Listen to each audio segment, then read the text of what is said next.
Lulu, it must have been really nice to get back in the winner's circle on the weekend. How pleased are you not only with that, but the way the team performed against a really solid side in Carlton? Yeah, no, absolutely. We were, really disappointed with our last sort of month of footy, and we know that that's certainly not Swans or Bloods footy. So to be able to dish out a sort of four-quarter really strong team performance like that against a really quality side in Carlton, it just fills us with a lot of belief, and obviously now we can take that through to the Ds this week rather. So. And in terms of the plan going into the game, obviously coming off the 4 losses in a row, it was, I guess, a disappointing stretch, but were you always confident that the team could find that game plan that they've been working on and things would turn around, or did you need to build that bit of belief in the game to go, okay, no, we've still got this and we can find that way?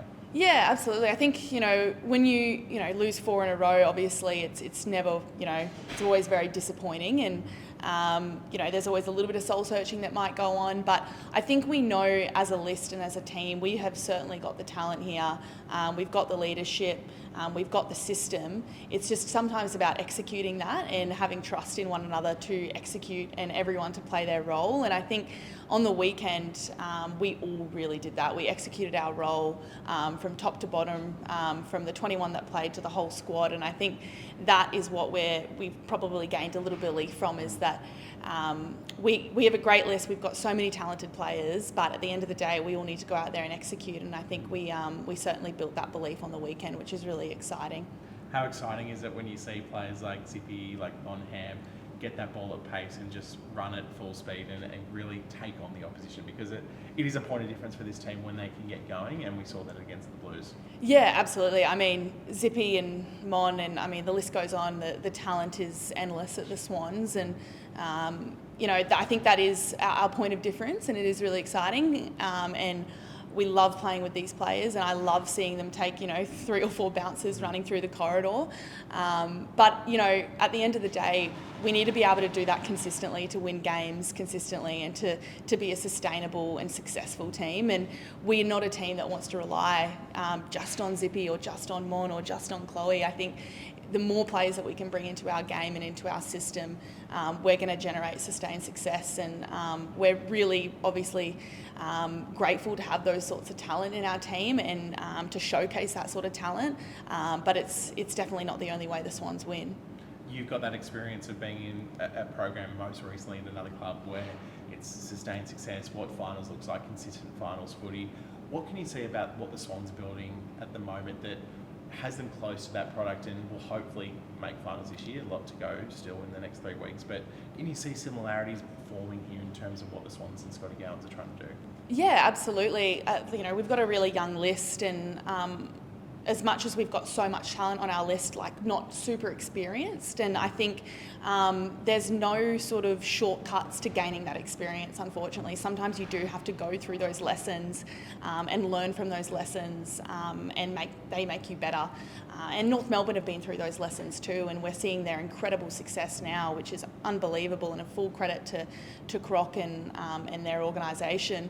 But they have also gone through all of those lessons and built a really strong culture and really strong foundation, and I think we have that here at the Swans too. But unfortunately, sometimes there's no shortcuts, and we don't want to take shortcuts. As long as we're learning from that month of footy, and we can take all those learnings forward and be a better team and be better teammates and be a better program altogether, then I think we're in really good stead for the future, not just this season, but for seasons to come. The next 3 weeks, it's Melbourne, West Coast, Essendon. I know Scotty's been here, other players have been here talking about that sort of grand final league mentality, but these next 3 weeks, how important is it to go week by week and really try and solidify that place sort of just on outside of the 8 at the moment and try and work your way up? Yeah, absolutely. I think the mindset certainly is week by week, and obviously we've spoken about that sort of grand final league mindset, and that's not to say that we're sort of casting our eyes ahead. It's more just I guess instilling belief in the squad that we're a team that could be playing on grand final. We should be preparing for that. We do have the talent and the game plan to be able to compete with the best teams. But when it comes to the week by week sort of game by game situation, we certainly do take it that week by week. And I think there's no more important time to do that right now. The Demons are a really quality side. They've been successful for a very long time. They've got really strong leadership. They've got a great coach, really good system. And so we know it's going to take our absolute best footy and our best team footy. And really, it's just all focus on the Ds, and then we'll move on from there. I know, I think the games overlapped a bit on the weekend, but Fremantle obviously were able to get that win over Melbourne. Is that something that you think the team will look at, something you want to look at to see what they were able to do, or is it something where you go, okay, two very different teams, we want to make sure we're focusing on the way we play rather than focusing on a way that might work against Melbourne?